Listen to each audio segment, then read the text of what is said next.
Ano dapat gawin para malayo ang hagis ko? Ayun, isa na naman katanungan ng ating ka-angler na si Bagaris Ronnie. Mega mega shoutout sa'yo. So ayun na nga, ano ba dapat ang gawin para mapalayo ang casting natin mga ka-angler? So may mga bagay-bagay kasi dyan na kinoconsider para mapalayo yung casting natin. So una, syempre yung skills mo bilang angler na mag-cast. So napapractice po yan over time. So habang nagkakast, syempre gumagaling ka, mas mapapalayo yung casting mo. Pangalawa is yung external factor, which is yung hangin. Syempre pag nag-cast ka pasalubong sa hangin, syempre expect mo na hindi malayo yung casting mo kasi nga napipigilan ng hangin. At pangatlo is yung balance setup. So ayun na nga, dapat balance yung setup mo para smooth yung transition pag nagka-casting ka mga angler at mas mapapalayo yung casting mo.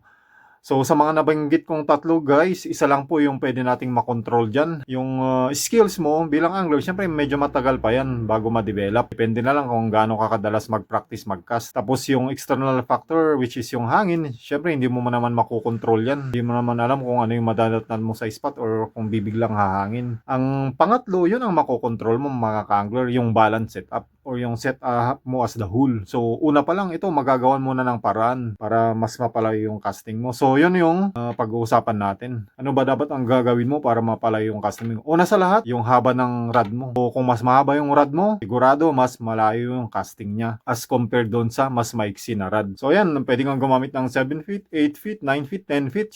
Syempre depende yan sa setup mo. Pangalawa, yung line na gamit mo. Kung mas manipis yung linya na gamit mo, yung braid line na naka-spool dito sa may reel mo, mas mapapalayo yung casting mo. Kasi pag mas manipis yung linya mo, mas smooth yung transition niya sa mga line guides. So less friction mga ka-angler. Kaya siya mas malayo yung casting. Pangatlo, yung lures na gamit mo, yung bigat niya, yung design niya, yung itsura niya. Nakaka-apekto rin po yan sa ating pagkakast. Kung ang gamit mo na lures is yung mga bulky type, kagaya ng mga ito, bulky, ayan, mga ito poppers, yan, stick baits, jerk baits, at saka metal jigs. Mas malayo ang mararating ng casting mo pag ganito ang gamit mo na lure. Syempre, slim profile siya, as you can see, as compared naman sa mga ganitong klase ng lure. So, bulky po siya mga ka-angler. So, syempre, pag kinast mo to, sa lubong sa hangin, napipigilan niya.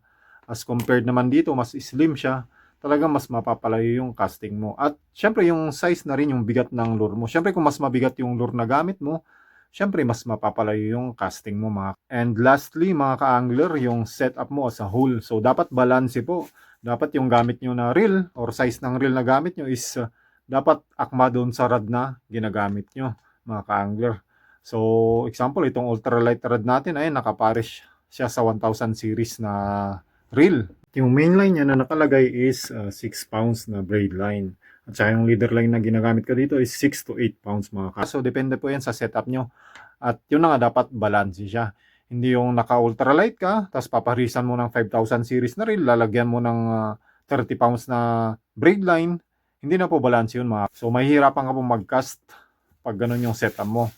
Pero kung ikaw naman yung angler na wala yan sa balancing setup, kahit naka-ultralight ako, lagyan ko ng 5,000 series na reel, 30 pounds na braid line, malayo pa rin yung casting ko. Hindi ikaw na. So ayun mga ka-angler, I hope na may natutunan na naman kayo. At basta lagi niyong tandaan, ayan, dapat balance yung setup nyo. Until next time, fish be with you.